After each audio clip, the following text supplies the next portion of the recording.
formación tiene, doctor?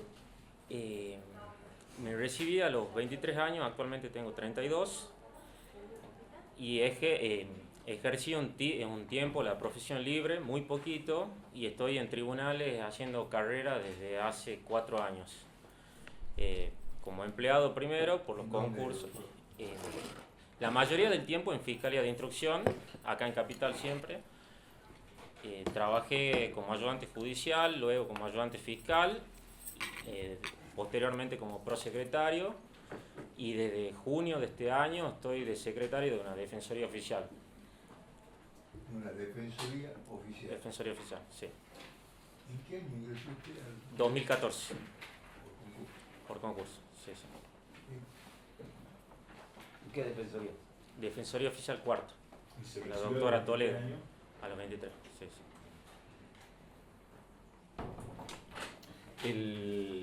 Como una introducción, el otro día estaba siguiendo el debate legislativo en el Senado y por unanimidad el Senado le da sanción a lo que era un proyecto de ley. Había 60 senadores presentes cuando se sanciona por unanimidad la reforma al Código Penal que posibilita la iniciación de oficio de la investigación en los delitos de abuso sexual infantil. Si se podría referir al tema, si lo conoce. La verdad que no estoy al tanto de los detalles, pero me parece sumamente positivo teniendo en cuenta las convenciones internacionales suscritas por la República Argentina, todo lo que es el interés superior del niño, y la verdad que es muy bueno que se puedan hacer investigaciones de oficio sin las limitaciones que teníamos antes con la instancia privada. Justamente por eso, por el tema de la averiguación de la verdad, y no hay ninguna limitación constitucional ni convencional que lo impida. Por esa razón me parece, la verdad, perfecto. Doctor Salas, bueno, felicitarlo. Muchas gracias. Acá es la primera vez que Primera vez. participa en una entrevista. A mí me interesaría saber cómo se está preparando usted para este desafío, cómo se está capacitando en vistas al inicio de un nuevo sistema que modifica completamente las reglas de juego. Bueno, recientemente fue el viernes de la semana pasada, finalizamos el curso de litigación oral que organizaba la Escuela Judicial. La verdad que un curso con profesores muy preparados que son de la Universidad Andrés Hurtado de Chile. También estoy leyendo algunos libritos de una colección que dirige el doctor Alberto Binder. Y eventualmente veo videos en YouTube de distintos lugares que están muy buenos, de interrogatorio, contrainterrogatorio, alegatos de apertura, de clausura, y vamos aprendiendo lo que se puede, pero hasta que no se ponga en práctica realmente ese aprendizaje es como muy poco. Después con la práctica uno se va haciendo y ahí realmente es cuando se perfecciona. Perfecto. Y usted tiene la posibilidad de ser fiscal de instrucción en Concepción, conociendo lo importante que es la colaboración policial. ¿Cuál es su opinión respecto de este tema tan actual de actuación policial, de la policía en la calle, de la policía haciendo vigilancias privadas? Hablan por celular. ¿Qué opina de este tema tan en boga? Con respecto a lo que marca el doctor Estofán, que hablen por celular, eso no correspondería, y la verdad que, bueno, eso es reprochable, pero yendo más a fondo con lo que respecta al tema de los servicios adicionales, personalmente yo no me opongo a ello, incluso en mi experiencia en fiscalía. He tenido muchísimos casos en los que el personal policial que está actuando en cumplimiento de servicios adicionales toma intervención en hechos que son ajenos al propio servicio adicional que presta. Por ejemplo, está cuidando, no sé, una empresa privada y sucede algo en las cercanías y tienen la obligación de actuar. Lo hacen de hecho. Después, alguna vez un profesor de criminología, el doctor Herrera Prieto, desconozco exactamente la fuente, pero lo dijo en su momento en un curso que dictó en la Facultad de Derecho, él decía que las probabilidades de que un policía esté en la calle y tenga una intervención directa cuando sucede un hecho ilícito es prácticamente nula. Entonces, desde ese punto de vista, yo realmente creo que los servicios adicionales no perjudican la seguridad de la ciudadanía. ¿Y el efecto disuasorio no le parece importante de la presencia policial en la calle? Quizá, pero me parece muchas veces esos policías que están haciendo adicionales también se paran en las puertas de los locales comerciales, bancos y marcan una presencia. Realmente, además, bueno, me parece que los policías en sí no generan en quien tiene la voluntad de delinquir una disuasión especial. Pero con ese criterio uno podría privatizar la policía. O prescindir. Prescindir.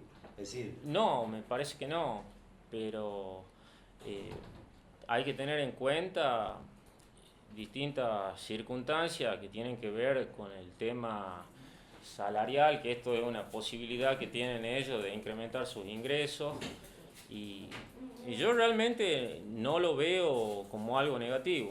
Me parece que lo óptimo, pero bueno, eso también depende de cuestiones presupuestarias, financieras de la provincia, sería que ninguno preste servicio adicional y que todos salgan a la calle, así como también el personal policial que hace labores administrativas, que en realidad salga también a la calle y no se aboque a eso.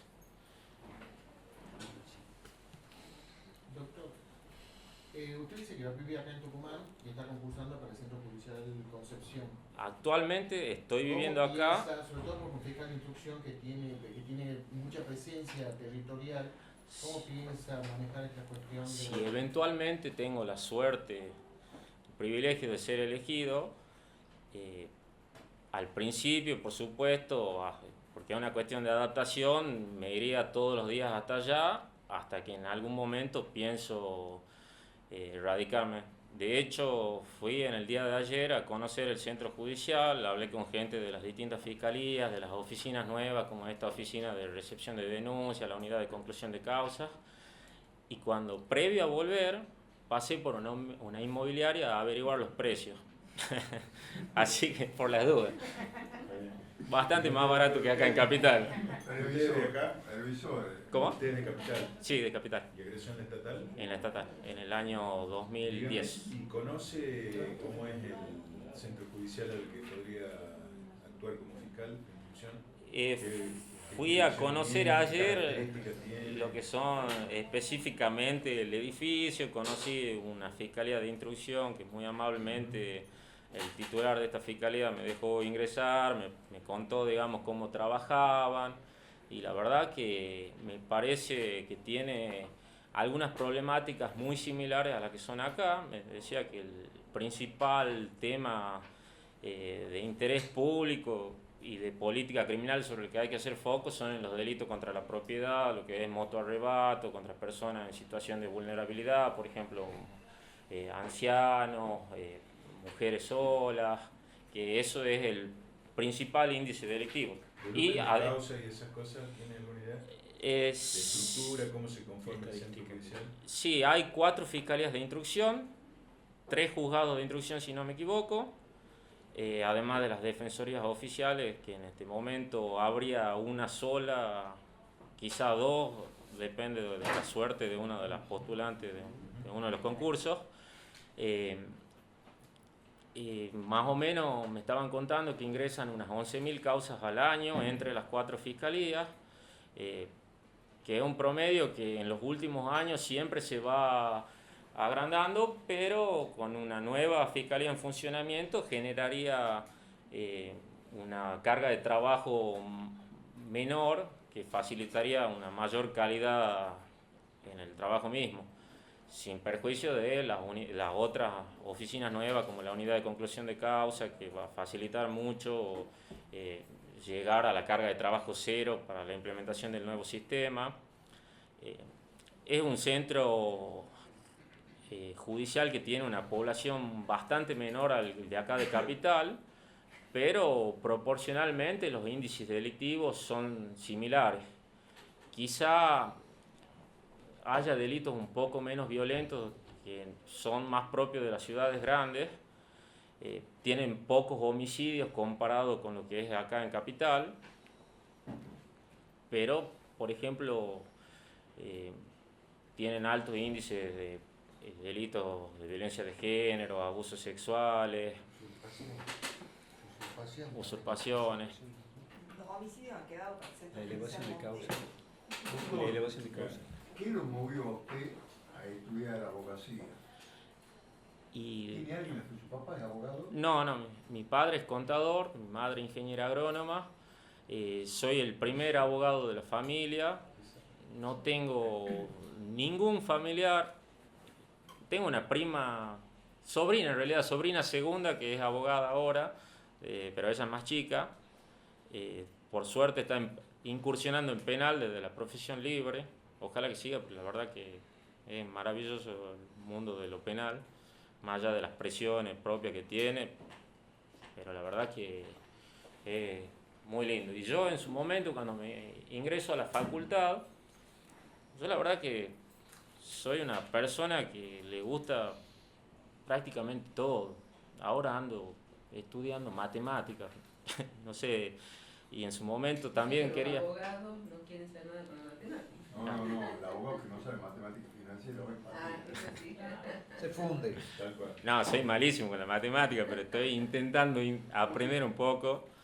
Aparte de mi casa, todos mis hermanos van por ese lado, ingeniería, licenciatura en química, licenciatura en economía.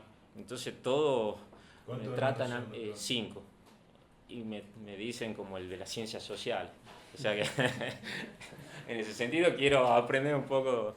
Y bueno, volviendo al tema, también me gustaba, yo quería estudiar arqueología en el Miguelillo, periodismo deportivo en Buenos Aires y tenía abogacía como otra de las opciones. Estaba entre esas tres. En su momento, periodismo deportivo, me parece que no había acá en Tucumán y bueno, las instituciones de prestigio eran en Buenos Aires, no estaba económicamente en una buena situación para acceder a ellos, yéndome de la provincia, y arqueología la verdad que me gustaba mucho, pero al final, bueno, me incliné por esto, afortunadamente. ¿Le ha ido bien en la universidad? Sí, bastante bien dentro de todo. Terminé en el lapso de tiempo programado, en los 6 años. Así que bien, la verdad que no me quejo. Sí.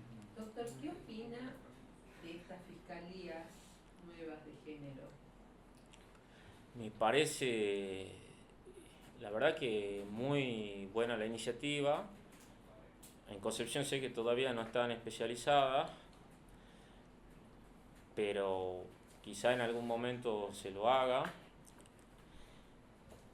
Ha facilitado mucho lo que es el acceso a la justicia, porque antes, supóngase, iba una persona a la Fiscalía Novena y le decían no, que en realidad la hemos mandado a la causa a la Fiscalía Segunda, porque en la Fiscalía Segunda tiene una causa de anterior fecha, en la segunda estaba archivada, pero tenía una en la tercera, después tenía una en la 10ª, otra que estaba en cámara, sobreseída, elevada, archivada. Y en ese sentido sé que fue muy beneficioso porque encima están al lado. No está acá, está al lado. Punto. En ese sentido ha sido sumamente útil para lo que son las víctimas. Sí creo yo que no es suficiente dada la entidad del problema, que la verdad en esta sociedad que tiene una cultura machista, patriarcal, es sumamente apremiante y deberían ponerse nuevas fiscalías. No sé cuántas, me parece que eso ya es una cuestión que compete al Ministerio Fiscal, sin perjuicio de que también eventualmente la legislatura o la Corte por ejemplo, con respecto a juzgados específicos, defensoría, ahora que tenemos nuevo ministro de la Defensa. Pero desde ese aspecto, muy bueno. ¿Tiene hijos, doctor? No, todavía no. Estoy próximo a contraer nupcias, así que en ese sentido, No quizá... son incompatibles. Todavía no. Yo quiero ser padre, la verdad. Pero bueno, ella es más chica, tiene 5 años menos, está disfrutando la vida. Bueno. Y de casado también se disfruta. Y sí, también. No sé qué opina. Bueno. ¿Y lo van a seguir a Concepción?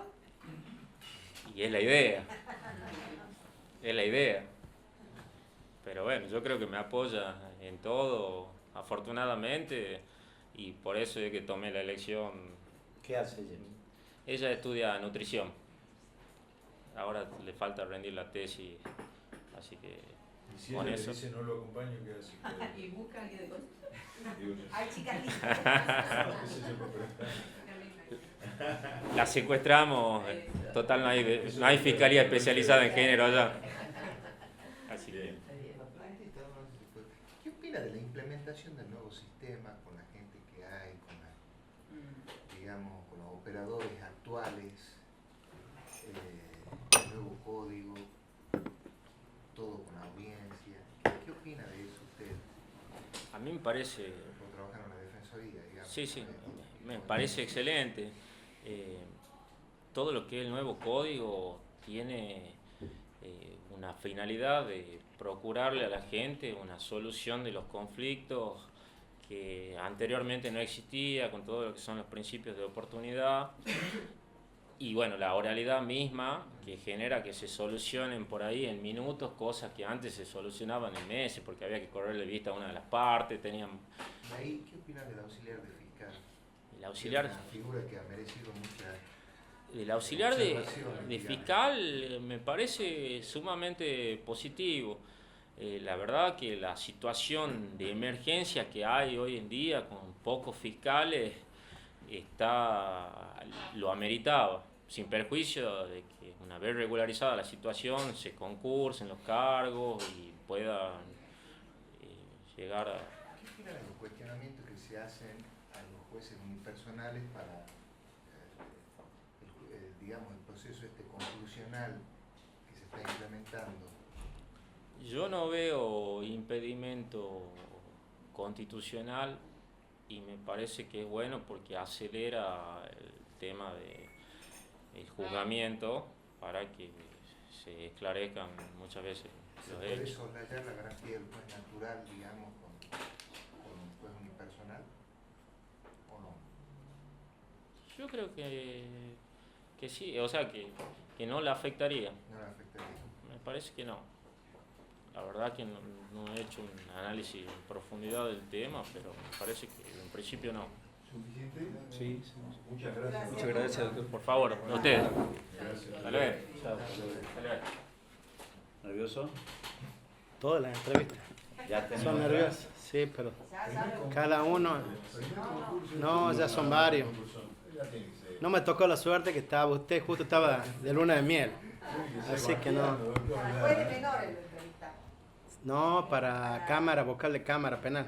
Ah, vocal de cámara. ¿No era? Ajá. Esta es la segunda entrevista. Yo vine varias entrevistas Sí. en otros consejos. En cuanto Siempre saqué buenas notas en los exámenes, pero los antecedentes no me daban, porque era un abogado litigante primeramente, tenían muy pocos antecedentes, entonces no pasaba la entrevista, o llegaba la entrevista, pero no llegaba la terna. Pero bueno, me ha servido mucho el hecho de venir, lo he conocido mucho de ustedes. Están acá. ¿Ah? Estoy trabajando en el Poder Judicial de ayudante fiscal en Concepción. Y bueno, desde hace muchos años atrás me vengo preparando para una vez se me toque, Dios me bendiga y me toque el cargo. Hice una maestría en Derecho Penal en la Austral con el doctor Jacob Buxi en Buenos Aires. Terminé la Escuela Judicial del CAM. Dentro de la Escuela Judicial del CAM hice el entrenamiento penal con todos los trayectos que eso implica, estrategia de la defensa, oral. Terminé prácticamente la escuela judicial, me falta un solo examen con la doctora Ayusa para fin de mes. Estoy haciendo la especialización en Ministerios Públicos, acá por la UBA, en el convenio con la UBA y el Ministerio Público. Y aparte hice un curso de mediación penal en el año 2013, cuando en realidad nadie hablaba de mediación penal acá, o la posibilidad de que se aplique en el ámbito penal la mediación. Entonces, en esa época nos dio el Colegio de Abogados, lo trajo el doctor Tula, en las cuales nos dio y nos daba ciertos videos, entrevistas, incluso de robo agravado, que se daban reuniones privadas y se llegaban a conciliar esa clase de delitos, que en el 2013 era impensado acá en Tucumán, decir, ¿cómo va a conciliar algo así? Si la víctima está en una posición muy debilitada con respecto y dolida con respecto al imputado, y bueno, pero ha dado resultado en Mendoza. Entonces, él nos vino a dar acá por medio del colegio esa capacitación.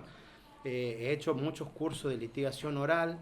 Ahora por la escuela judicial me estoy por ir en noviembre, 5 días a la Universidad Alberto Hurtado, con el doctor Blanco, claro, para hacer terminar la diplomatura de litigación oral. Discúlpame. Sí. Siguiendo tu primera exposición, ¿por qué cree que ser fiscal de instrucción en Concepción es una bendición de Dios?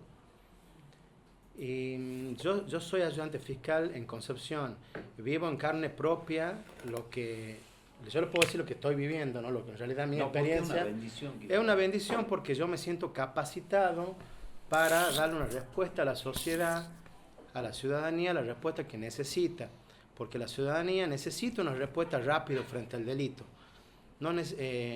O sea, yo veo en la experiencia que se dan muchos delitos, que el allanamiento no se hace rápido, las medidas judiciales no se hacen rápido.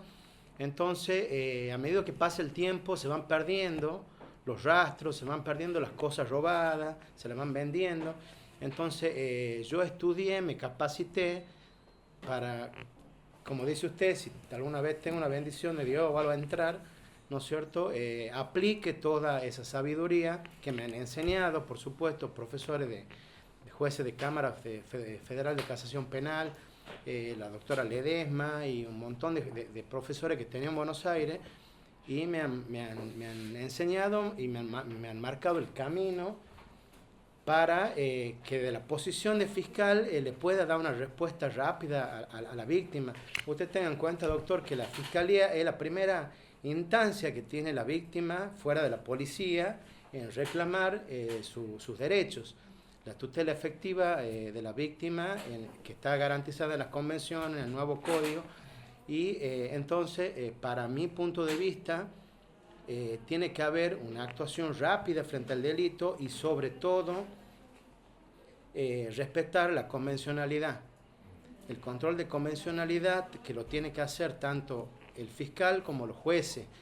Hay fallos, diríamos así, dictados por la Corte Interamericana de Derechos Humanos con respecto a eso, en las cuales yo lo estudié, me sirvieron mucho, de los cuales tenemos uno, por ejemplo, de Almonacid Arellano contra Chile, donde la Corte ya se expidió hablando de una especie de control de convencionalidad que tiene que hacer los jueces, de un control difuso. Posteriormente a eso, se dictó el fallo Trabajadores Cesados del Congreso contra Perú, donde la Corte se explayó más y dijo, no, este control de convencionalidad no lo tienen que hacer tan solo los jueces, sino también todos los órganos del Poder Judicial, fiscales, defensores, al hacer sus peticiones, el poder. Y con respecto, surgió otro fallo posterior, que es Hellman contra Uruguay, en las cuales la Corte reafirma el control de convencionalidad y dice, no, ese control se tiene que hacer por todos los ámbitos del Estado, legislatura, poder ejecutivo y judicial, cosa de que la legislatura saque una ley constitucional. Por ejemplo, en Alemania tenemos un tribunal constitucional que previo que salga la ley, ya un ciudadano puede plantear la inconstitucionalidad de la ley. Doctor, perdón Sí. que me interrumpa. Usted se desempeña en Concepción, Sí, doctor. conoce el PAE. ¿Cuál es su opinión respecto a la preparación cuenta el desafío del nuevo sistema penal? Bueno, le contesto, doctora. Yo hace poquito asistí a las 31 jornadas del Ministerio Público que se realizó acá en Tucumán, en el Hilton.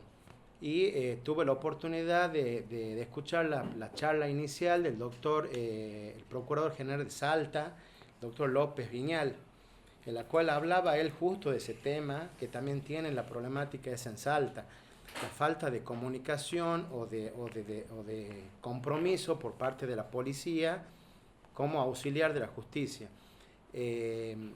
Ahora, en la actualidad, como les he dicho en otra entrevista, para el cargo que estoy ejerciendo, veo mucha deficiencia en la policía con respecto a la respuesta que tiene que tener a los requerimientos de la justicia en cuanto a tiempo oportuno, forma.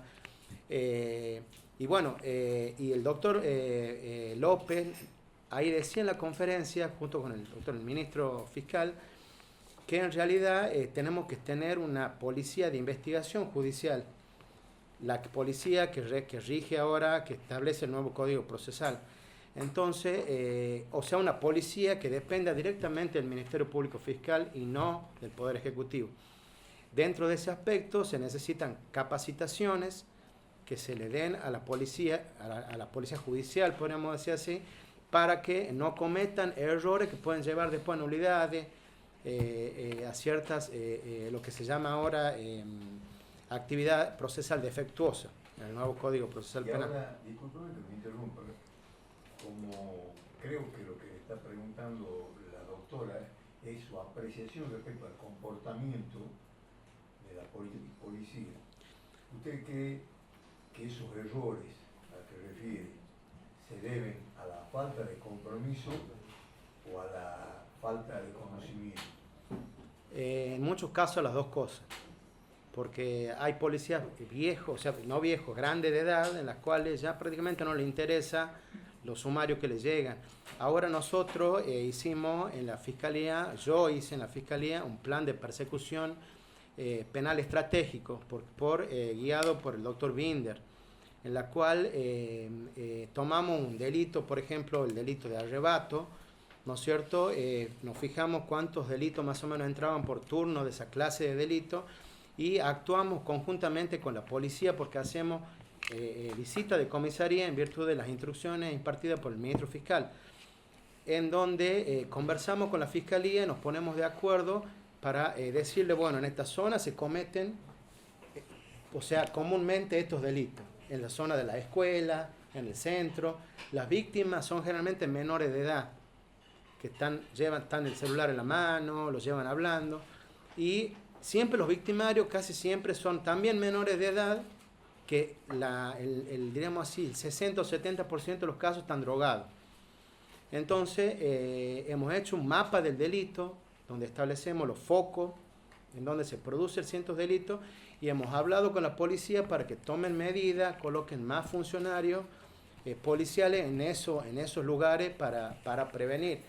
Usted tenga en cuenta, doctor, que el ministro fiscal, la política criminal seguida por el ministerio es tener un Ministerio Público Fiscal activo y no pasivo, o sea, no que actúe después del delito, sino en forma anterior al delito. Y esas son las instrucciones que se le ha dado a todos los fiscales, y los fiscales nos dan a nosotros para que realicemos todas esas medidas tendientes a que disminuya la impunidad.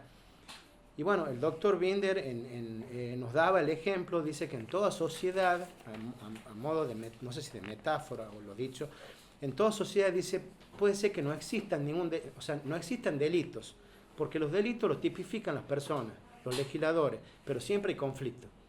Entonces hay que dejar la lógica del expediente y ir al conflicto de la persona y aplicar el artículo 13 del Código Procesal Nuevo, que él nos decía que es una figura muy, muy importante, donde dice que tanto los tribunales como los fiscales, el Ministerio Público, tienen que intar por la solución más favorable a la satisfacción de los intereses de la víctima y del imputado y,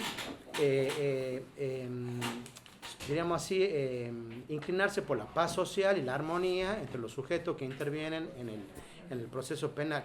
Eso es lo que el doctor Binder nos decía a nosotros, nos enseñaba que en esa sociedad hay 5 niveles de gestión de la conflictividad, ¿no? Nos decía él, de los cuales entre los 5 está la conciliación, donde la misma municipalidad pone ciertos organismos que llaman a los vecinos para que concilien sus pretensiones. Después las instituciones adjudicadas, creo que se llamaban, o adjudicatarias, que serían los jueces civiles, penales, donde ya llega una demanda, donde el juez emite una sentencia. Y el 5.º nivel, el doctor Binder decía, es la violencia. Es la última ratio que se tiene que seguir a los efectos de la solución del conflicto. Todos los conflictos que sean penales se tienen que relocalizar en los procesos composicionales, dice él, de los cuales están legislados en el artículo 27 y concordante del Código Procesal Nuevo, que son aplicables ahora. Sí. Muy buena su exposición, doctor. ¿Cuáles? Dos preguntas. Sí, doctor. Dos en una. Si la justicia, escuchándolo, ¿no?, puede actuar preventivamente, ¿y cuáles son los delitos que más se producen en cualquier situación? Ustedes hicieron con el doctor Binder un mapa de delitos y cómo actuaría en función de todo lo que nos dijo recién. Bueno, sí, en principio, preventivamente, la justicia como justicia, el Código Procesal actual que está vigente ahora no nos permite actuar preventivamente con respecto al delito. ¿Y esa organización que usted recién hablaba? Y bueno, ese es el nuevo paradigma que hay ahora. El nuevo paradigma sí permite actuar preventivamente.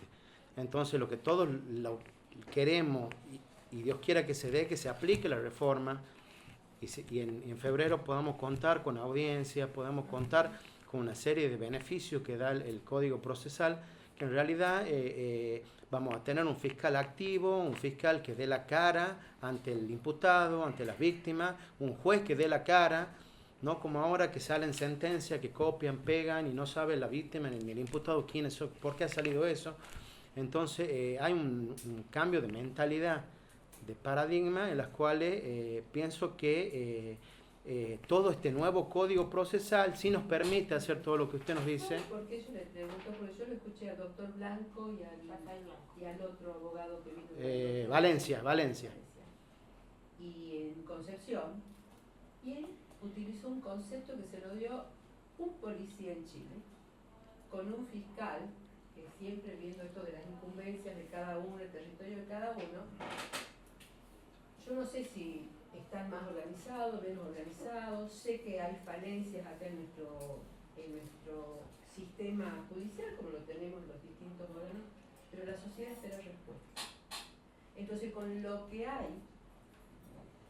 él usó el concepto de doctor, constitúyase. Me quedó eso diciéndole, bueno, son estas situaciones echándonos la culpa a la policía, el fiscal, la policía, la sociedad, el periodismo.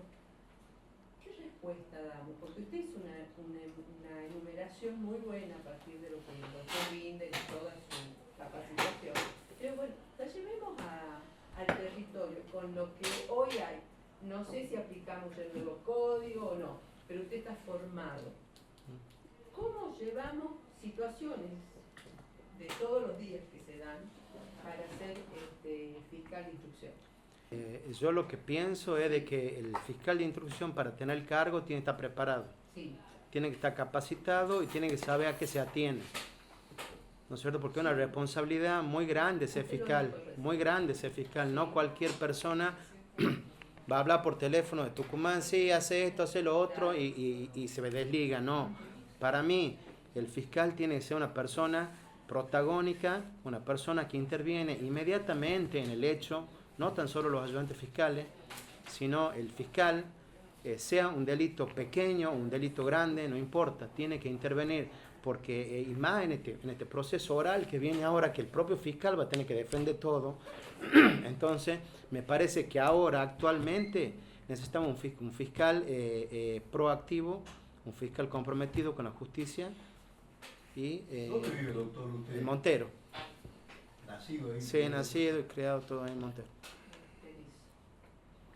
También una preguntita. También hay que estar preparado en la inteligencia esa en esa inteligencia de lo que usted nos está diciendo, de los nuevos paradigmas. También el fiscal tiene que estar preparado para no investigar algunas causas que efectivamente la policía comete errores que son groseros y que ahora van pasando porque lo mismo el fiscal investiga, lo mismo hace el requerimiento de elevación a juicio, llega la causa a juicio oral y sale una absolución.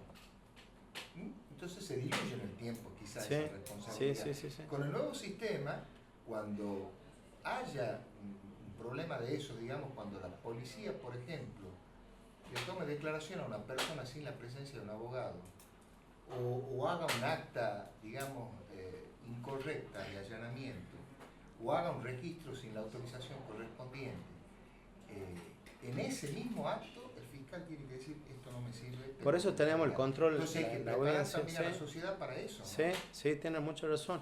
El nuevo Código Procesal te da muchas herramientas para como ser la desestimación en primer momento, en caso de que el fiscal diga, claro, el fiscal diga no es delito esto, pero entonces otras veces te da la posibilidad de los criterios de oportunidad, otras veces de formalizar acusación, y en el caso, como dice el doctor, tiene mucha razón porque está la audiencia de control de detención y formulación de cargo, entonces ahí el fiscal tiene que controlar qué es lo que ha pasado en realidad, se le han leído los derechos, no se le ha leído, que el juez le explique los derechos, que se le asiste. Ciertas formalidades que pueden violar garantías constitucionales del imputado. Entonces, por el principio de objetividad, el fiscal tiene que ver todo eso. Y en su caso resuelve también a favor del imputado, en caso que en realidad así el criterio lo establezca. Yo soy medio neófito en el tema del derecho penal, pero me ha quedado algo que usted dice que la justicia tiene que prevenir el delito. Usted como fiscal, usted como fiscal, actuando como fiscal, ¿cómo actuaría para la prevención del delito?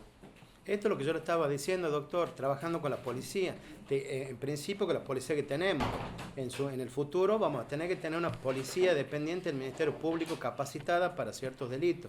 Hemos estado hablando, hemos recibido... No, pero yo estoy hablando de hoy, por eso hoy. Sí, no, ellos están avanzando un poco más. Claro, pero está hablando de la policía judicial. En realidad, lo que va a hacer el órgano de la fiscalía, estamos hablando no de la fiscalía individual, va a ser colaborar con la prevención, Así no es. está hecho directamente. Así es. Lo que él acaba de contarnos antes, Claro, van a hacer un estudio criminal de la fiscalía, con estadísticas, con mapa del delito, Hoy hay con estadística, con mapa del delito. Más estadísticas. prevención especial y prevención general. La prevención especial está dada cuando el sujeto comete un delito, es condenado, la sentencia condenatoria le está diciendo, señor, usted cometió este delito, por eso tiene esta pena. Es prevención especial, dirigida al delincuente, al imputado. Pero a su vez también la sentencia cumple una prevención general, que es decirle a la sociedad, Es un mensaje. si ustedes actúan como él, van a tener este mismo resultado. Eso es lo que hoy está fallando, porque la sentencia llega muy tarde en el tiempo, entonces la prevención general se diluye. Así es. Lo que el doctor Binder decía, hay compensaciones reparatorias y no reparatorias. Las reparatorias son los procesos composicionales, que el fiscal tiene que ir por eso primero, en caso que vea un delito que se pueda conciliar, se pueda reparar integralmente.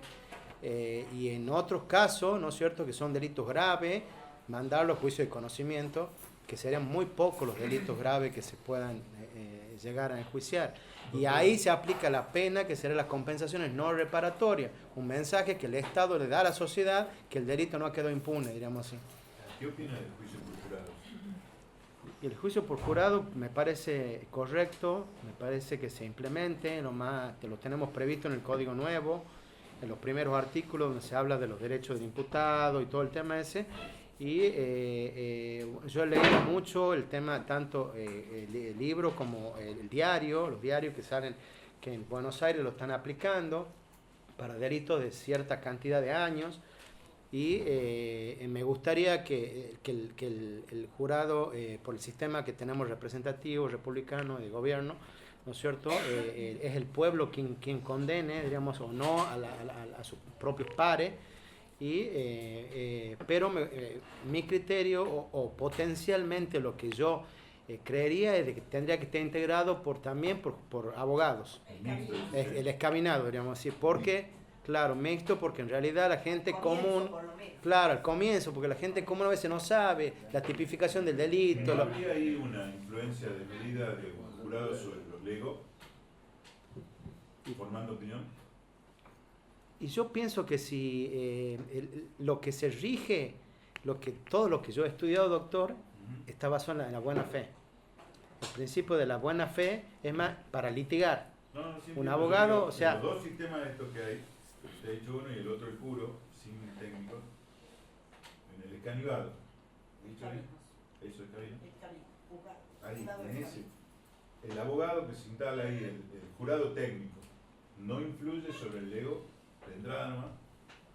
Y bueno, yo creería que hay que ver casos concretos. Sí, puede orientar. Porque imagínese también algo, un lego. De todos modos, el jurado no impone pena. ¿No? Así es. Brevemente le pido permiso, presidente, ¿no? Porque el presidente siempre es bien dinámico con las entrevistas.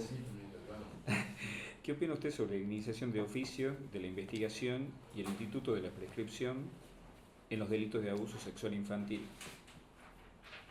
Bueno, con respecto a la primera pregunta, el Código Penal se reformó hace poquito y habilita las acciones públicas, diríamos así, para los delitos de abuso sexual infantil, en la cual se basó en muchas problemáticas, pedidos de madres, de que en realidad pedían la acción pública porque han perdido sus hijos, incluso por sus hijas, por ser abusada. Y bueno, se trata de una política criminal que en realidad se ha remarcado, se ha hecho realidad en el Código. Y por otro lado, como yo le hablaba recién, doctor, toda la legislación se va modificando de acuerdo a las convenciones. Usted recuerde que tenemos el artículo 2, por ejemplo, de la Convención Americana, que dice que los Estados partes tienen que adecuar su legislación a la convención. Tenemos la Convención de Viena sobre Derechos del Tratado, en la cual hay 3 artículos muy importantes, que es uno, lo que yo le hablaba recién, doctor, el Pacta Sunt Servanda. Otro que es que el Estado no puede alegar un derecho interno para incumplir una obligación internacional, que es también un fundamento del control de convencionalidad. Entonces yo lo que pienso que es una política, doctor, criminal muy buena, donde le da la actividad al fiscal de proceder en delitos que en realidad se dan en el seno de la familia. Nosotros tenemos un 90% o más de casos de niñitas violadas, que la ha violado el padre, el padrastro, intrafamiliar, el tutor, y en realidad los que saben de la familia no se animan a denunciar. Entonces, la noticia criminal que puede recibir el fiscal puede ayudar, ¿no es cierto?, en algunos casos a prevenir y en otros casos, ¿no es cierto?, a no permitir, digamos así, daños ulteriores que pueda causar el delito. Y con respecto a la prescripción de los delitos de abuso infantil, yo le puedo contestar con respecto a eso, que hay una problemática en la jurisprudencia y en la doctrina con respecto a la aplicación de la prescripción con respecto a esa clase de delito. Por ejemplo, hay un fallo de la Cámara, de la Sala Quinta, creería que de la Cámara Nacional del Criminal y Correccional, donde se trataba, le doy un ejemplo, de unos abusos producidos en el 95, de niñas de 6 años y de 5 años. Entonces, han sido denunciados cuando las chicas eran mayores. Y el tribunal, ese tribunal, en la alza, ha confirmado la prescripción de los delitos que había dictado el juez de primera instancia por haber superado los 12 años que establece el artículo 62, si no mal recuerdo, inciso 2, de las penas temporales. Entonces, ese caso llega a la Cámara Federal de Casación Penal, y en la cual ahí hay votos divididos en cuanto a la prescripción de esa clase de esos delitos, donde por un lado está un doctor Margariño, Juan Carlos Margariño, no sé, que él se adhiere a la prescripción diciendo, basado en la seguridad jurídica, en que no puede estar una causa abierta sine die, que se tiene que dar un límite, que el Estado tiene, la prescripción es una garantía del imputado y el Estado ya ha perdido el interés social en investigar ese delito. El doctor Hornos y el doctor Borinsky dictan por mayoría aplicando la Convención Belén do Pará y la ley de protección integral a favor de la mujer y la ley de protección de niñas, niños y adolescentes, la Convención del Niño, en la cual, aplicando toda esa normativa, los doctores estos dicen, esa normativa era ley vigente al momento de los hechos. No importa que la ley nueva, diríamos así, haya modificado los plazos de prescripción, pero ya estaban vigentes esos tratados que protegían a las mujeres, todo acto o omisión contra la mujer, tanto sexual, psicológico, económico. Entonces, y en el preámbulo de la Convención Americana, de la Convención de Belén do Pará, dice que las violencias contra las mujeres son violencias graves de derechos humanos y de las libertades individuales. Y ahí es una cosita que me quiero detener, justo me he acordado que en ese fallo declara no prescripta la acción de la mujer que había denunciado con la mayoría de edad, diciendo que había una desigualdad cuando era niña, porque el violador era su curador, su padre, no recuerdo bien, y que no podía en su momento, estaba impedida del acceso a la justicia en forma efectiva. Y ahí es donde yo le quería remarcar que, si bien no declara imprescriptible el delito de abuso sexual, hace referencia a los juicios que se han tramitado en la Corte Interamericana, de que son de Barrios Alto contra Perú y Buenos Aires contra Argentina. En los dos casos, en Barrios Alto contra Perú, los doctores hacen la aplicación de lo que se llama la cosa interpretada, lo que nos enseñaba el doctor Víctor Bazán en la parte de Derecho Constitucional y Convencional, donde él decía hay cosas juzgadas y cosas interpretadas. Cosas interpretadas es cuando el juicio se da con otro país, pero en la Argentina se da una situación similar en la cual tenés que aplicar el holding o el fundamento de la sentencia, que será una cosa interpretada. Y por otro lado, en esos fallos, si bien uno era de tortura y el otro era de una matanza que se ha hecho a varias personas, en ese holding, los doctores Borinsky y Hornos decían de que en realidad ellos tomaban los fundamentos diciendo que no se puede admitir la aplicación del instituto de la prescripción, de la amnistía o exclusiones de responsabilidad por delitos graves de derechos humanos y delitos de lesa humanidad. Entonces, los doctores hacen una comparación con respecto al preámbulo de la Convención Belén do Pará, donde dice que son delitos graves. Entonces, da a entender como si fuera que podrían ser imprescriptibles, pero en la resolutiva, por voto dividido, hacen lugar al recurso de la querella y declaran que en ese caso lo que ellos interpretan es desde cuándo empieza a correr. Claro. Pero como ellos dicen que era ley vigente en ese momento, las convenciones de aplicación directa.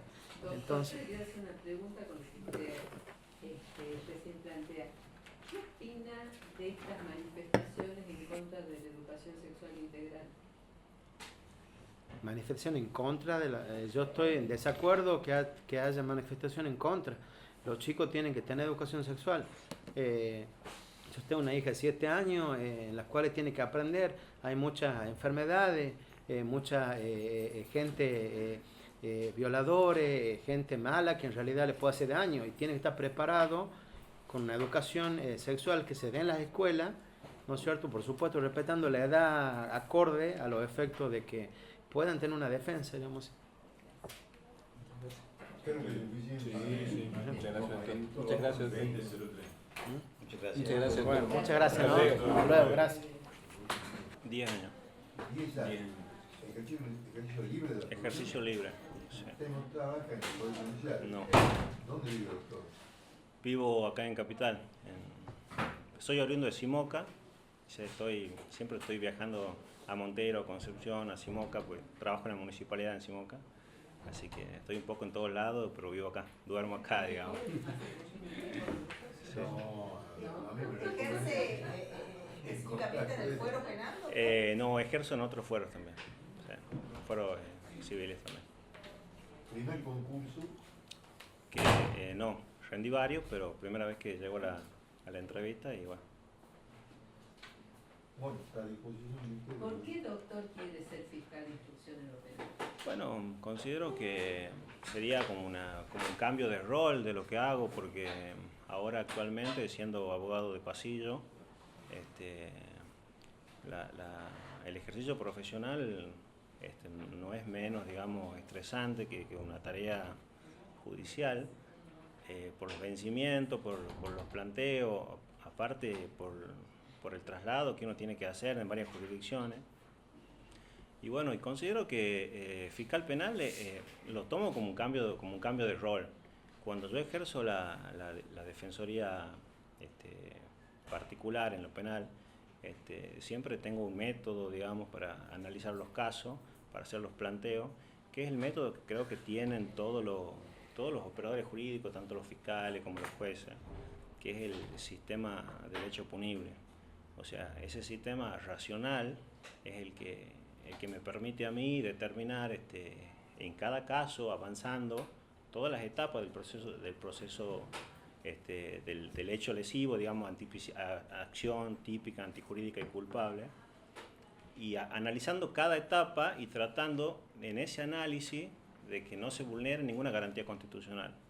Entonces, si yo determino que en algún momento ese análisis que yo hago de los hechos, porque la teoría del delito siempre nos obliga a que nosotros hagamos un estudio del mundo de los hechos y el mundo de las normas, para hacer ese proceso de subsunción típica y tratar de adecuarlo a ver si vamos pasando la categoría de la acción. Pasamos la categoría de la acción, pasamos la categoría de la tipicidad. La tipicidad objetiva, la tipicidad subjetiva, después la antijuridicidad y así. Cuando yo veo que en alguna etapa el proceso no pasa, ahí la solución siempre es la no punibilidad. Y considero que estando en un rol de fiscal no debería ser diferente y el análisis tendría que ser el mismo. Además que el fiscal se debe a la objetividad, el análisis siempre tiene que ser igual, aunque el rol cambia y se investiga los delitos y máxime con este nuevo cambio de sistema, con la igualdad de armas, pienso que al abogado litigante le va a resultar mucho más provechoso este cambio, porque ahora tenemos una etapa prácticamente escritural en la primera parte de investigación y recién tenemos la parte oral en el plenario. Y el acceso a la víctima no es tanto, la víctima prácticamente no tiene participación, salvo que haya una querella. Y el abogado, cuando está defendiendo al imputado también, muchas veces hay allanamientos o cuestiones que por ahí ya nos consideramos como imputados, y como abogados pedimos tener acceso al expediente, a la causa, no porque esté secreto de investigación, hasta que si no lo citemos a declarar como imputado. Entonces eso uno como abogado defensor lo sufre, digamos, desde afuera, máximo porque en alguna fiscalía seguía habiendo un cartel que decía no se habla con los funcionarios, solamente presenta un escrito y se le proveerá. Entonces considero que este cambio de paradigma, de sistema, va a mejorar mucho, va a agilizar el proceso.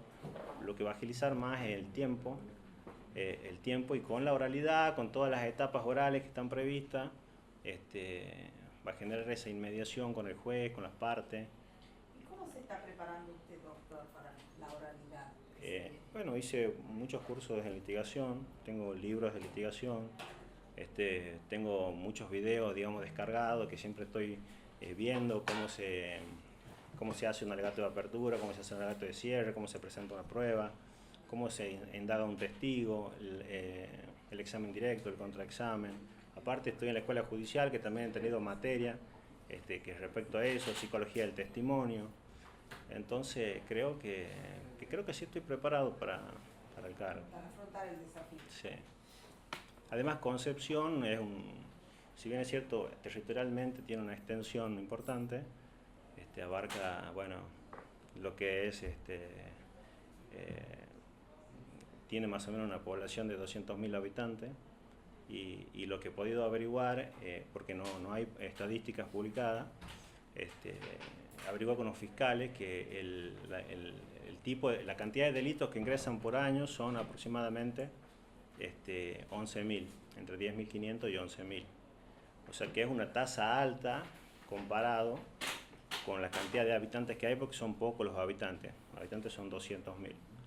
Y comparado con Capital, digamos, hay más fiscales que en Capital, porque en Capital la población es 1.100.000 más o menos, y hay 13 fiscales, o sea que hay más fiscales proporcionalmente que en Capital. Pero eso es relativo porque usted tiene en Concepción solamente la parte de la IPP dividida en 2 centros judiciales. Exactamente. Pero en la parte del plenario hay solo cámaras en Concepción, o sea, suma la población del Centro Judicial Montero y la población del Centro Judicial Concepción. Claro. Y está más tal. Te estás refiriendo a los fiscales. Yo me refiero a los fiscales. Pensando que el fiscal ahora va a tener que sostener desde el inicio. Porque ahora actualmente hay 4 fiscales, que prácticamente van a quedar 3 porque hay uno que está con elevación de un pliego. O sea que van a ser 4 con esta quinta. Y bueno, en este momento Concepción está atravesando un proceso, digamos, de transición. Se ha creado en esta semana, se va a crear la oficina de atención de denuncias al ciudadano, se va a crear esta semana. Está funcionando ya la oficina propia del Ministerio Público Fiscal de denuncia y está la oficina creada de la ley 9114, que es la que hace la descarga de todas las causas que son superiores a 6 meses, aplicando los criterios composicionales, mediación, conciliación y bueno, archivo, salvo que sea cuestiones, digamos, graves, o que haya querella, o que haya funcionario público. En ese caso no se aplica. Y esta oficina está a cargo de 2 auxiliares y 3 empleados, y atienden también las causas de Montero. O sea que está un poquito complejizado. El chico que está es Mariano Fernández, que sí lo deben ubicar. Él está a cargo ahora de la oficina esa. Y bueno, comparativamente los delitos son aproximadamente de delitos contra la propiedad, o sea, amenaza, violencia de género. Conforme están organizadas las fiscalías ahora, no responden a las necesidades del Ministerio Público, porque están organizadas en fiscalía primera, segunda, tercera, en dominaciones. Y resulta que la nueva reforma nos exige de que el Ministerio Público es uno solo, único, indivisible, representado por cualquiera de sus miembros, donde hay un solo Ministerio Público, una sola fiscalía que se divide en unidades fiscales, que tendrían que ser unidades fiscales especializadas por materia, o sea, unidades especiales en violencia de género, unidades especializadas en delitos complejos, homicidio, y ahí viene, digamos, la importancia, digamos, de cómo va a trabajar cada fiscal. Puede trabajar en equipo, puede trabajar más de un fiscal en una unidad. El hecho de que la información ingrese, digamos, para la fiscalía en general, eso hace que, por ejemplo, ahora el fiscal de la cuarta nominación no sabe qué pasa, qué se investiga en la primera y viceversa. Entonces, siendo que la mesa de entrada es común, ya ingresa a la fiscalía y puede pasar el caso de que se investigue un hecho, por ejemplo, una violación por un lado y que también haya un hurto, entonces no necesitan, digamos, después se verá si se lo maneja una unidad o se acumula por una conexidad subjetiva, pero lo veo muy provechoso, digamos, cómo se va a organizar para que responda a las necesidades del Ministerio. Y bueno, y con respecto a las políticas criminales, bueno, ahí tendrían que, yo me reuní con un fiscal en Concepción y le pregunté qué tipo de delitos había y bueno, él me dijo que el ministro estaba preocupado porque hacía poquito había ido, salió en todos los diarios, que él fue que constató que en 2 días habían 268 causas, de esas 268 causas, el 7% solamente se había individualizado al presunto autor, y que ni siquiera de ese 7% no se sabía si se iba a llegar o no a un juicio porque no había prueba, por un montón de cuestiones, o sea que era como preocupante. O sea que pienso que las políticas criminales deberían tener en cuenta y en consideración la zona Y bueno, y el fiscal, el ministro, tendrá que reunirse cuando ingrese la vigencia del código nuevo, no solo trabajar con los fiscales, sino con todos los operadores jurídicos, asesorarse con criminología, con antropología, para ver cuáles son las causas de por qué surge esos tipos de delitos, para no solo controlarlos, sino erradicarlos. Y bueno, básicamente pienso que sí se va a poder lograr porque son una población chica. Y bueno, y como se está haciendo esa etapa de descarga, digamos, ahora están tratando de sacar todo lo que más puedan. Y bueno, y si llegamos a la aplicación del nuevo código, con esto los juicios que nos queden colgados, digamos, se denomina liquidación, que se lo tienen que liquidar. Así que bueno, siguiendo un poco el método de Perú, digamos, que no ha tenido una transición y que también hubo una etapa de descarga y después de liquidación con las causas que han quedado por ahí en el tintero. Muy bien. Así que, Muchas gracias. Muy bien, Muy bien, doctor. muchas Gracias. gracias. bueno, muchas gracias.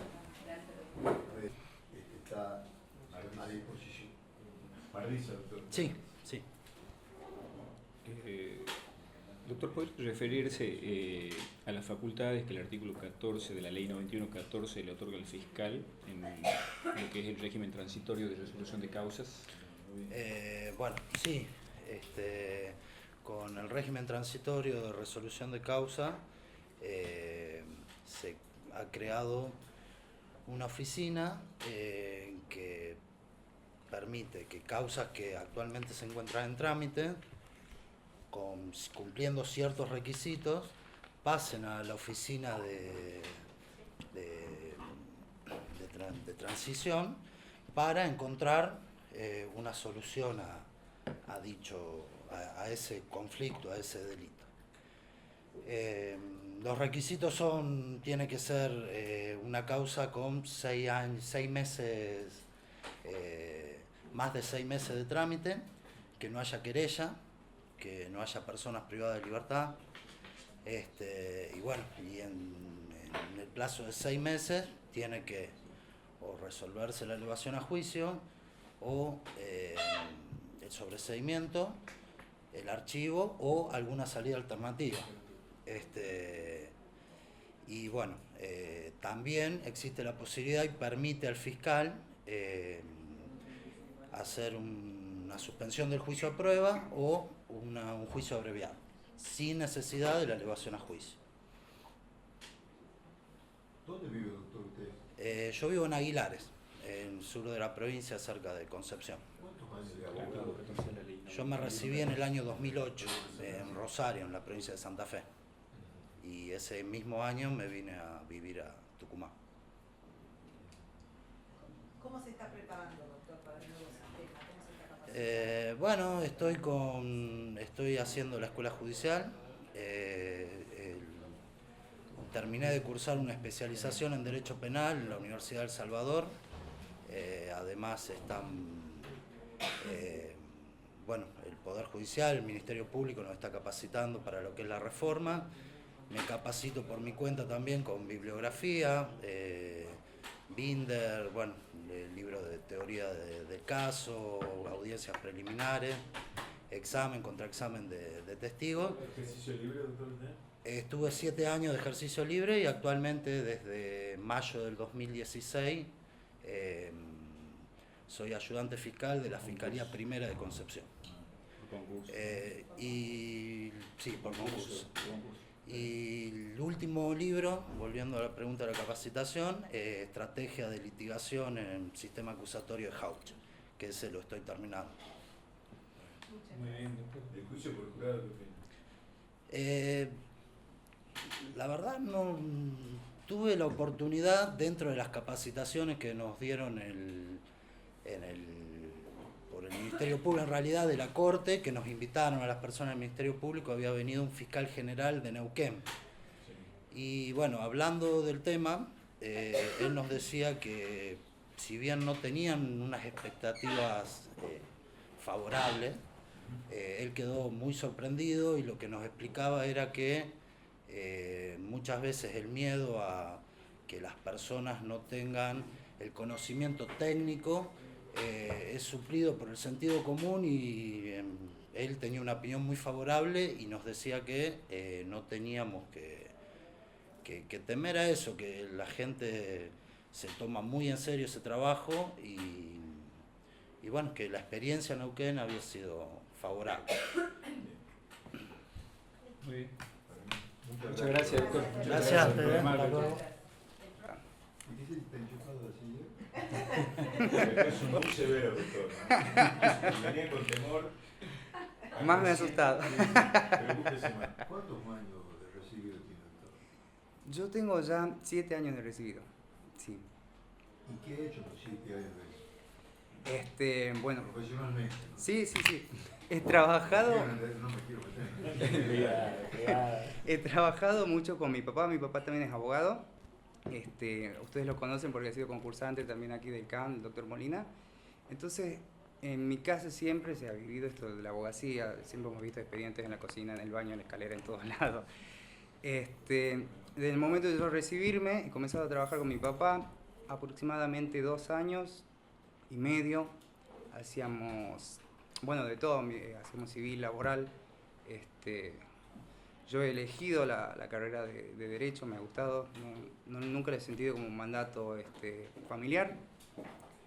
Además, si bien es cierto, cuando yo me he recibido de la secundaria me han dicho, me han explicado mi papá que bueno, que yo era libre, de que podía elegir lo que yo quería, que no había necesidad de seguir haciendo lo que él hace, que lo piense bien y que decida, porque mis opciones eran, o podía ser laboralista, civilista, administrativista, pero tenía que ser abogado. Era libre, pero... Era el libertad. Sí. Bueno, he trabajado en el estudio, hemos hecho de todo. Luego he ingresado en el primer concurso público que había de ingreso al Poder Judicial. Ya en las entrevistas he pedido que si me podían designar, ¿cómo está, doctor? En la parte penal se me designe. En esa época el Ministerio Público de la Acusación estaba junto con la Corte. Mucha gente evitaba las fiscalías o evitaba las cámaras o los juzgados de penal porque se decía que se trabajaba más. Bueno, yo he pedido eso y he entrado por suerte en la parte penal. El primer año de trabajo he accedido a un crédito personal y me he pagado una especialización con la Universidad Nacional de Rosario. La he comenzado a cursar en penal y la he concluido. Ya la he concluido por suerte. Y desde entonces, bueno, que trabajo en penal hace 5 años que yo ya estoy en el Poder Judicial. Actualmente estoy trabajando en la relatoría de la Cámara Penal de Concepción, del Centro Judicial Concepción.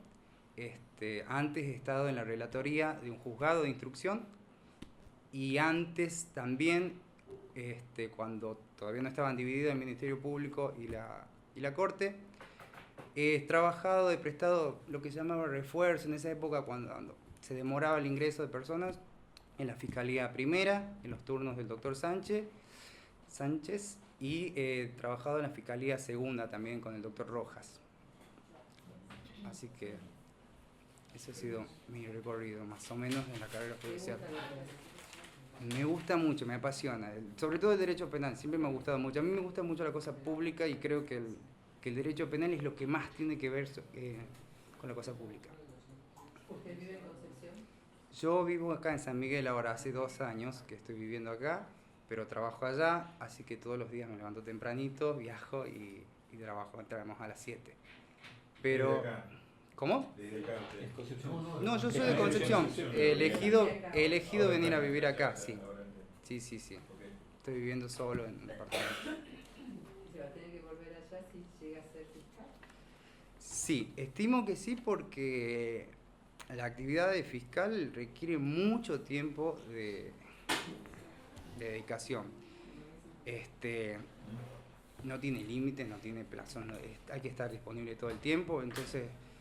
Por suerte tengo esa suerte es como que vivo en los dos lados. Yo resido acá, pero estoy allá también, porque trabajo todos los días. Tengo mis padres allá, así que hay días que me quedo a dormir para que no se haga tan pesado el traslado toda la semana. Pero he elegido venir acá porque en la capital hay más cosas, está la facultad, Hay más posibilidades de capacitación, hay más posibilidades de redes de capacitarme y de... Exacto. ¿En la escuela judicial? No, me he inscrito en todos los... nunca, en todos los llamados, nunca he salido sorteado, lamentablemente. Siempre he estado buscando que estudiar, digamos, he terminado la especialización en penal y he comenzado una especialización a distancia en Derecho Crítico y Derechos Humanos con CLACSO, el Centro Latinoamericano de Ciencias Sociales. Le he culminado, por suerte, estoy esperando ahora los certificados. ¿Pagó? ¿Cómo? ¿Pagó ya? Sí. He pagado y he rendido. Es una muy buena experiencia, la verdad. Sí, coordinada por el doctor Zaffaroni y los doctores, Lucas Arrimada y Roberto... no me sale en este momento. No hay problema. Bueno, sí. Sí, es buenísima, la verdad. Muy buena. Sí, sobre todo muy centralizada en nuestra región. Sí, muy ¿Otra prestigiosa. pregunta para el doctor? Sí, le puedo hacer la misma que el anterior doctor, que la ley 9114 establece el régimen, en el título tercero, el régimen transitorio de resolución de causa. ¿Podría referirse a las facultades que el artículo 14 le otorga al fiscal, casos en que procede? Me permite 2 minutitos, me organizo. Bueno. Sí, la ley que alude usted, doctor, es de muy reciente sanción, en agosto de este año, y antes de entrar en lo de la facultad del fiscal, quisiera reseñar que es muy importante porque ha hecho una elección en la forma en la que vamos a implementar nuestro nuevo sistema. El primer artículo, lo primero que resuelve esta ley es derogar lo que se llama el sistema residual, ¿sí? Hemos elegido implementarlo de otra manera. El sistema residual, bueno, todos deben conocer porque era la forma en la que íbamos a aplicar el proyecto anterior. Implicaba que algunas unidades judiciales, tanto de jurisdiccionales, de defensa o de acusación, iban a continuar con la prosecución de causas hasta la culminación de aquellas causas que no se culminen hasta la fecha de implementación. Gente que estudia estos procesos de implementación o del pase de un sistema al otro, señala que no es muy recomendable esto porque siempre se crea lo que se llama una lucha de prácticas. Entonces no sería bueno que en paralelo haya jueces rigiéndose por el Código Viejo. Exacto. Aparte afecta el artículo 16 de la Constitución Nacional. Entonces en ese sentido se han implementado una serie de pautas para que procuremos culminar con todas las causas antes de comenzar con la nueva ley. De todas formas, aquellas que no se culminen van a comenzar de todas maneras con esa ley. Fija algunos principios que, bueno, quisiera entrar directamente en la pregunta, pero más o menos tribunales unipersonales, los recursos también van a ser unipersonales, hay unas unidades fiscales especializadas para darle conclusión a las causas que tengan algunos requisitos específicos, 6 meses, acusado individualizado, etcétera, etcétera. También le fija a las cámaras la obligación de fijar un cronograma de cuándo van a terminar esas causas. Y le da facultades nuevas al fiscal de instrucción, que es lo que estamos rindiendo, lo que estoy rindiendo yo. ¿Cuáles son esas facultades? Bueno, no las tenía, sí la tenía el Ministerio Público, no la tenía el fiscal de instrucción, que es remitir de manera directa al Tribunal de Juicio o al Juzgado Correccional acuerdos de juicio abreviado o probations, ¿sí? Esto es muy importante porque era una facultad que antes solamente tenía el fiscal ante el Tribunal de Juicio, el fiscal de Cámara. Ahora lo puede realizar el fiscal de instrucción, que es este cargo que estamos concursando, lo que implica que se puede realizar desde etapas muy tempranas del proceso, ¿sí? Que es un beneficio muy importante porque estamos buscando la celeridad de todo este sistema. Implica, no hace falta que exista ya un requerimiento de elevación a juicio para realizar estos acuerdos, lo que no es violatorio tampoco de ningún tipo de principio porque respeta las formas sustanciales del juicio. Y estamos yendo a un derecho procesal consensual, derecho penal consensual. Exacto. Con mayor participación de las partes, sobre todo. Claro. Exacto. Eso también, lo que refiere el doctor, no está expresamente en la norma porque los abreviados pueden ser también por condena efectiva. pero se infiere de que como se hace en una etapa tan temprana del proceso, van a ser abreviados que se arreglen condenas condicionales, ¿sí? Lo que nos lleva a dos cuestiones, dos consecuencias. Por un lado, vamos a depurar esta actividad, esta ultraactividad que tiene el sistema penal, ¿sí? Vamos a depurar un poco esto y también vamos a depurar el sistema carcelario, ¿sí? Porque vamos a implementar muchas medidas alternativas a la prisión, que es muy importante realizarlos y que tengamos un sistema que esté orientado a eso, ¿sí? Esas son facultades nuevas que no tenía antes el fiscal de instrucción. Perfecto. Sí. Bueno, Muchísimas gracias. les agradezco, ha sido un gusto conocerlos, es la primera vez que me presento en una entrevista. Con permiso. Hasta luego. Muchas gracias. Doctor está a disposición. ¿Cómo está, doctor? Primer Bueno, momento. sí. Muy bien. Primera vez acá. Felicitaciones. Muchas gracias. ¿Por qué quiere ser fiscal de instrucción en lo penal? Es una vocación, digamos, una vocación de servicio que uno tiene siempre desde chico. Uno anhela poder ocupar este lugar. A la vez yo no me veía y sí amigos míos me convencieron. Y bueno, sí, digamos que en esas charlas amigos míos que son abogados, que están también en el ejercicio de la profesión, me decían que intente y bueno, dije, ¿por qué no? Si me ven como para que pueda estar en este lugar y puedo ser útil, bienvenido sea. ¿Y ahora se ve? Sí, por un lado el paso del tiempo, la experiencia, el estudio, esto me ha dado a mí una constancia, ¿no? Para estudiar. Dicen que a ser abogado se aprende estudiando y se ejerce pensando. Me ha dado esa metodología que no la tenía para el ejercicio de la profesión, ¿no? Siempre uno le llegaba el caso y se ponía a analizarlo o a estudiarlo. En cambio, esto de agarrar y decir, bueno, que a uno se le ponga en la cabeza llegar a una magistratura, ya tiene que estar preparado. Y en eso empecé a comenzar a estudiar, a tener un hábito de estudio diario, no solo un hábito de estudio para poder, porque uno como profesional y como abogado, por así decirlo, cuando van a rendir un examen con sus pares, a mí me daría vergüenza, digamos, entregar una página en blanco. Entonces uno quiere estar a la altura de las circunstancias. Entonces para eso uno requiere una preparación.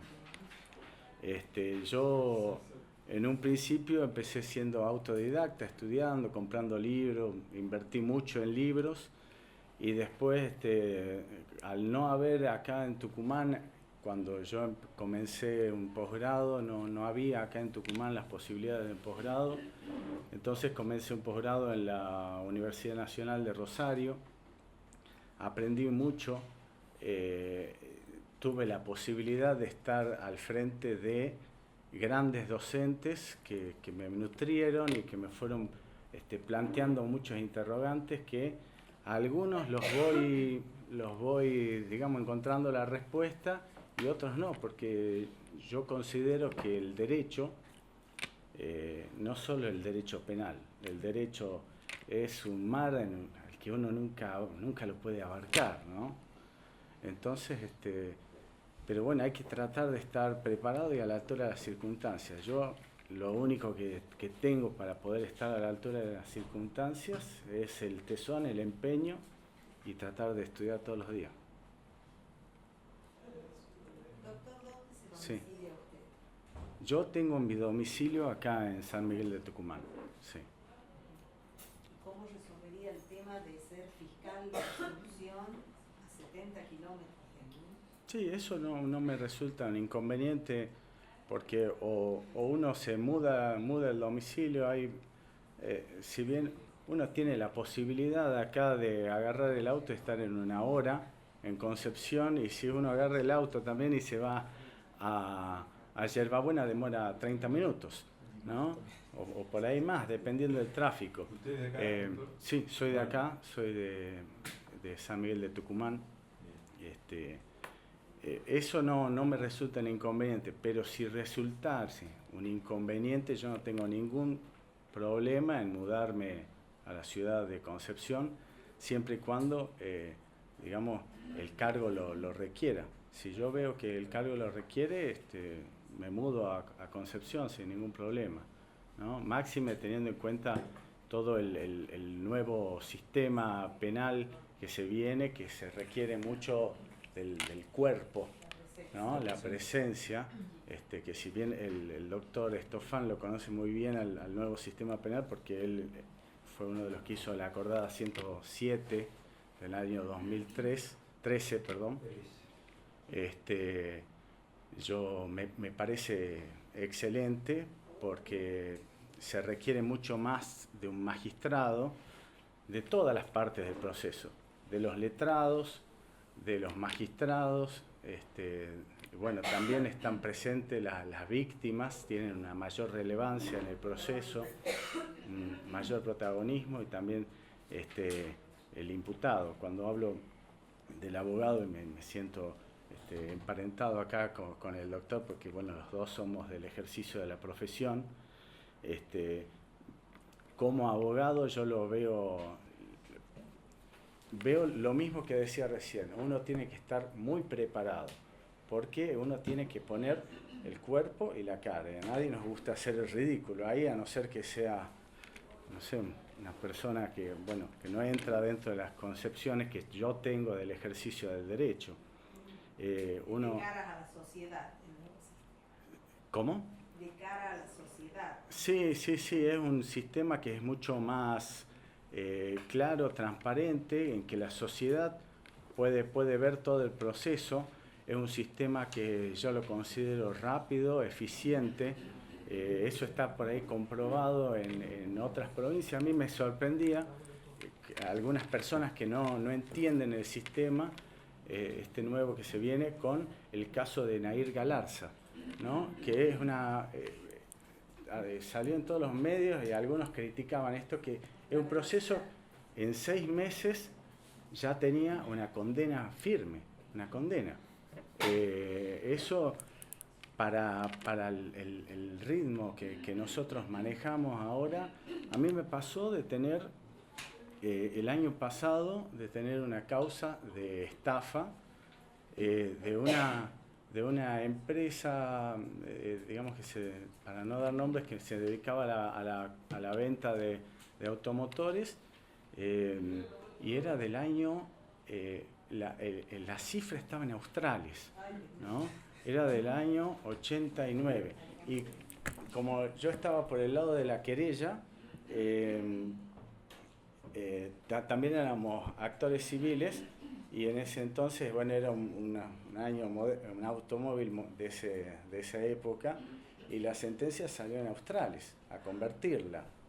Y cómo es difícil, digamos, explicarle al cliente. Obviamente yo ya era como el 5º abogado, ¿no? Porque ya los otros profesionales o dejaron de ejercer el proceso. Lo que era, digamos, me llamaba la atención era el tesón de esa persona para perseguir el fin de justicia. Sí, sin duda, no se hubiera llegado, porque es un delito, un tema patrimonial, más que nada, y entra dentro de estos métodos alternativos de resolución de conflicto, ¿no? A mí me gusta mucho el nuevo sistema, estoy esperanzado y espero estar a la altura de las circunstancias, y si no, seguir estudiando, ¿no? Muy bien, doctor. Muchas gracias, doctor. Gracias a ustedes. Muchas gracias. ¿Primera vez? Sí, señora.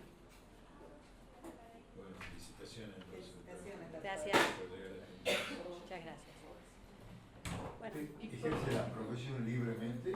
Ejerzo la profesión libremente, sí. ¿Especializada en derecho penal o está haciendo de todo? No, solo hago derecho penal. Hice la orientación, yo estudié en la Universidad de Buenos Aires y te obligan a orientarte.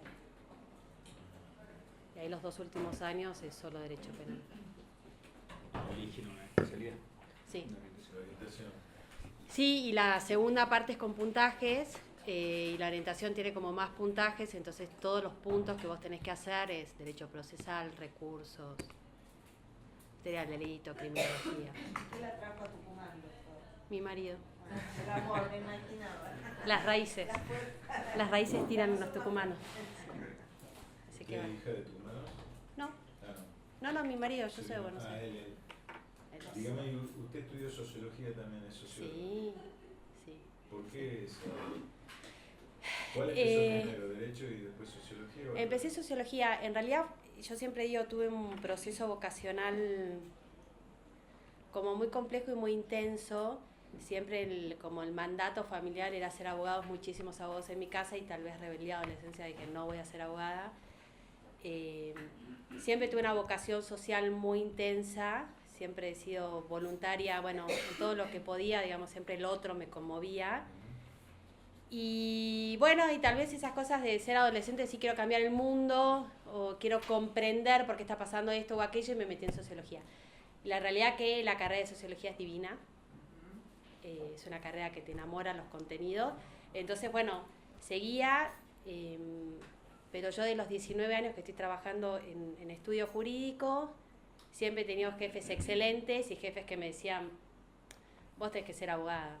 Y ya al año ya empezaba, bueno, los escritos de mero trámite, yendo, qué sé yo. Y me pasaba la vez que sentía que la sociología no me daba como esas herramientas prácticas que sí encontraba en el derecho, en el estudio que se hacían. Y dije, bueno, yo empiezo, digamos, ¿qué me va a quitar lo bailado? Digamos, seguiré, y bueno, y la hice.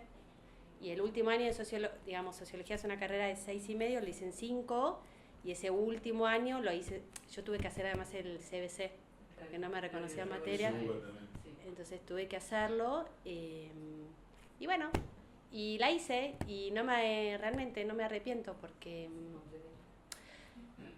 sin duda, es decir, yo trabajo mucho también en lo que es en Villa Urquiza, coordinamos el área de educación superior y universitaria en el penal, sí. Bueno, Fabricio le llevó a dar clases ahí, y bueno, a ver, ¿En la universidad usted trabaja? Sí, ¿Es sí, docente universitario sí, acá? sí, sin nombramiento, pero sí. Y bueno, la sociología te da muchísimas herramientas, los diagnósticos que uno hace como sociólogo cualitativamente son sustancialmente diferentes a los que por ahí hacen otros profesionales, sin desmerecer, son diferentes.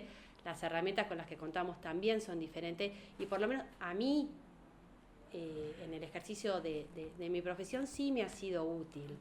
Mismo yo siempre trabajo con los chicos y tenés también herramientas como cuantitativas, trabajamos o con sociogramas, o hacemos brief, los mapas del delito. Para mí, las decisiones y las acciones que tomamos a partir de determinados pensamientos críticos, diagnósticos o lecturas que uno hace son sustancialmente diferentes y nos han dado buenos resultados. Entonces, en el penal se han generado cosas muy lindas. Y en el ejercicio de la profesión, Sí. ¿a qué especialización tiene o a qué se dedica? Yo hago solo derecho penal. Bien. Hago solo derecho penal, y sí tengo muchos amparos por salud.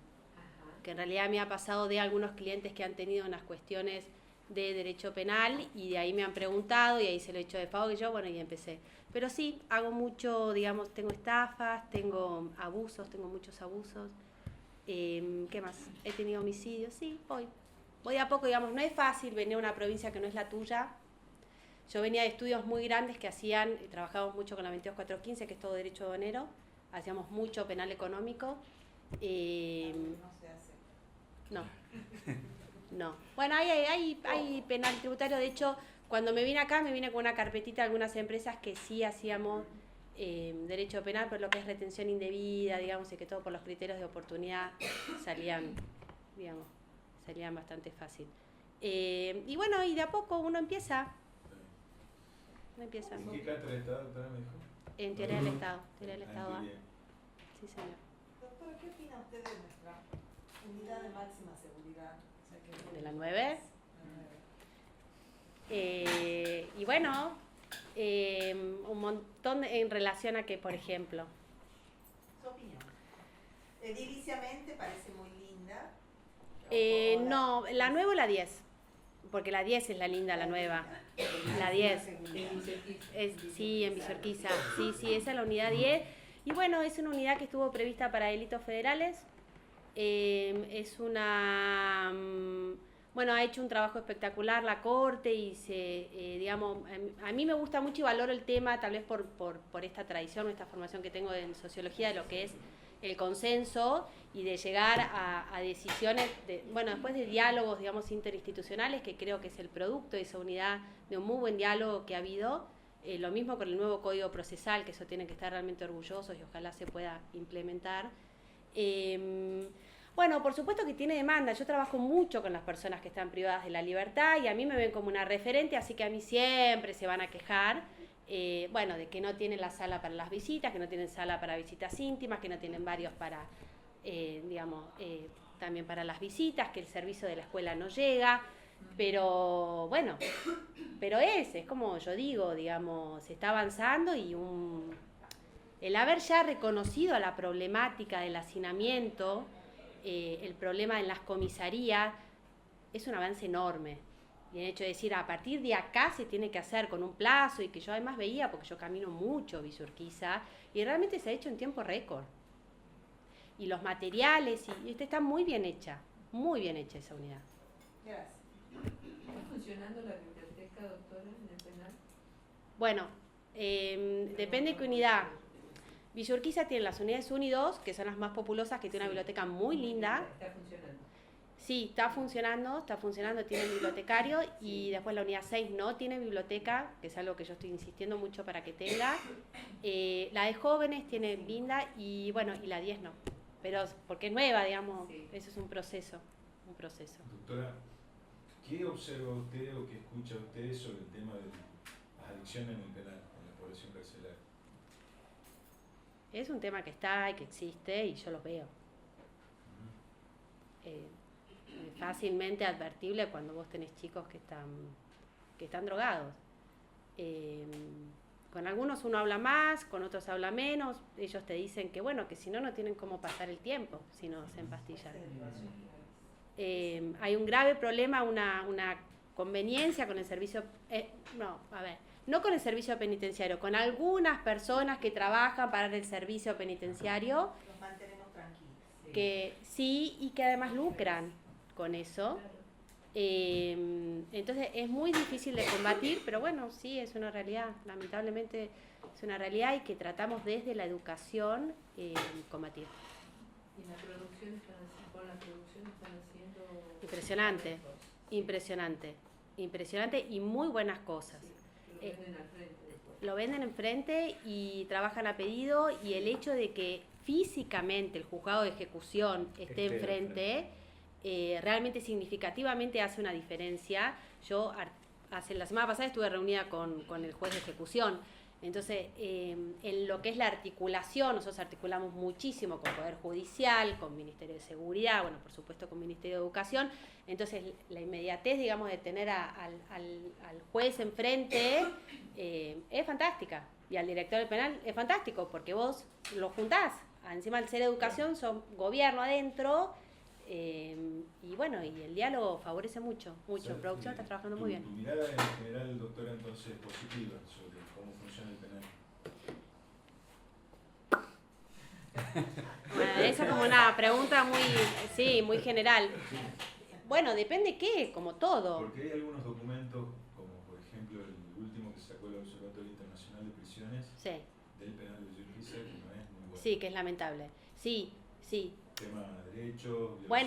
Por eso, la pregunta de ustedes fue como muy amplia. A ver, tenemos la mitad, digamos, técnicamente, y quiero hablar esto técnicamente, la mitad de las personas que hoy por hoy están en Villurquiza son inocentes. ¿Por qué? Porque no tienen condena firme. Entonces ya ese índice, algo te está diciendo que algo está mal. Ahora vamos a cambiar de código. Bueno, genial que cambió todo. Ahora, ese cambio de código, ¿realmente se va a traducir en prácticas jurisdiccionales que logren invertir esa tasa? En eso la sociología es fundamental. ¿Se va a lograr eso? El hacinamiento es real. Las condiciones civiles son un asco, más allá de la unidad 10. La unidad 9 zafa, si se quiere. Yo he ido a la 1 y 2 cuando con el pozo rebalsando. Instituto Roca. Y el Instituto Roca es para menores, son, bueno, tutelados, y bueno, es un poco como Villa Urquiza. Yo he ido varias veces y es triste, es una realidad triste, pero... A ver, siempre yo tenía un profesor muy bueno que decía que la cárcel era el reflejo de la sociedad. Entonces, cuando vos ves estas cosas, estás diciendo el problema no lo tiene el derecho penal, el problema lo tenemos nosotros como Estado en un montón de otras áreas que no sabemos ver los beneficios en la educación, los beneficios en salud. Vos no podés educar a un chico que tiene la panza vacía. Entonces, ¿para qué lo llevas al Roca? La solución tiene que venir por otro lado. Y por supuesto que el derecho es el derecho, bueno, que ya lo sabemos, el cansancio, el tema de la última ratio, que tiene que venir a lo último, pero bueno, la sociedad busca respuestas en este derecho penal. Muy bien. Muy bien. Bueno, muchas gracias. Muchas gracias. Muchas gracias, doctor. A ustedes. Buenas noches. ¿Cómo le va? ¿Qué tal? Buenas noches. Que necesita está intacto, o sea, el vaso Bueno, con agua, gracias. esperando la... ¿Cómo le va? ¿Cómo está? ¿Cómo le va, ¿Cómo está, doctora? doctora? Bien, bien, todo bien. ¿Es su primera, Sí. primer concurso y su primera entrevista? El segundo concurso y primera entrevista. Sí. Felicitaciones. Bueno, muchas gracias. ¿Por qué quiere ser fiscal? Bueno, yo O hace... fiscala sería. Fiscal, no, fiscal. Me gusta, sí. Señora fiscal. La fiscal. Después lo vamos a Bueno, yo hace 6 años que soy ayudante fiscal y bueno... ¿Ha entrado por concurso? Sí, he entrado por concurso y... Sí, hace 6 años de ayudante fiscal de la Fiscalía Tercera. Y bueno, me encanta el cargo, o sea, es algo que me gusta y que me doy cuenta que uno nunca termina de conocer y de aprender, o sea, no es algo que he llegado hasta acá y es todo lo que puedo conocer y es todo lo que puedo aprender, sino que siempre es ilimitado porque cada caso es distinto y se generan situaciones distintas y aplicaciones del derecho distintas y bueno, y ahora con la reforma se viene un nuevo desafío que también es algo nuevo que se abre, algo nuevo para aprender, para aplicar. Y bueno, eso es lo que me gusta. Yo antes, como abogada, he ejercido 8 años como abogada independiente y veía algo totalmente distinto que era juicios ejecutivos. Y era como que siempre era lo mismo, o sea, las mismas excepciones, llegábamos a la sentencia, a la ejecución, pero no se me abría ningún campo nuevo. En cambio, cuando he empezado con el cargo de ayudante fiscal, es como que, o sea, me ha empezado a apasionar eso más que todo, que cada caso es un descubrimiento nuevo y un estudio nuevo de todo lo que tiene que ver el campo del derecho penal. O sea, por eso. Muy bien.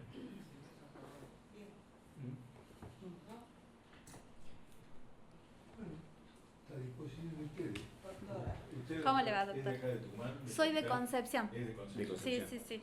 Y está trabajando En la Fiscalía Tercera, sí, de ayudante fiscal hace 6 años. Casualmente recién le contaba a los chicos, cuando estábamos ahí todos reunidos, todas las experiencias que he vivido como ayudante fiscal, que se reían, me decían algunos, bueno, ya cállate, no conté más, pero han sido experiencias todas desafiantes. Les digo que la verdad que esa adrenalina es linda. O sea, a mí me gusta, me encanta. ¿Y cómo se está preparando para el nuevo ciclo? Y bueno, estudiando, especializándome, estoy haciendo el curso ahora de... Antes, cuando iba a hacer la primera implementación de la reforma que se frustró, yo ya había hecho todos los cursos de litigación oral y todo lo referente a la reforma. Habíamos viajado a Frías, hemos hecho también un curso en Córdoba. La verdad que estábamos con todas las pilas para la reforma y se truncó. Y ahora de nuevo, bueno, ahora ya más entusiasmado que nunca porque ya sabemos que sí o sí se aplica, así que de nuevo volviendo a ponerle las pilas a la especialización y al tema de la litigación oral, haciendo los cursos. Cada curso que hay uno trata de aprender y de perfeccionarse más para estar, digamos, acorde a lo que nos exija ahora en febrero la implementación del código. ¿Cómo ve a los cuadros policiales preparados para la reforma? Y bueno, casualmente la semana pasada hemos estado recorriendo distintas comisarías de la jurisdicción de nosotros y bueno, hablando con la policía sobre todo tratando de hacerle entender la importancia que tiene la instrucción policial ahora con la reforma, porque eso era lo que tratábamos de explicarle, que es muy importante cómo ellos armen el sumario para que nosotros después podamos en una audiencia de control de detención sostener esa detención. Hay muchas cosas, mucho tema de que uno tiene que ser muy didáctico con la policía a veces y explicarles, por ejemplo, que siempre ellos ya están acostumbrados a, ¿por qué lo aprendemos? Porque es una persona que tiene actitud sospechosa. O sea, muchas veces eso le tenemos que explicar, o sea, no va y no se puede sostener en ningún lado la actitud sospechosa.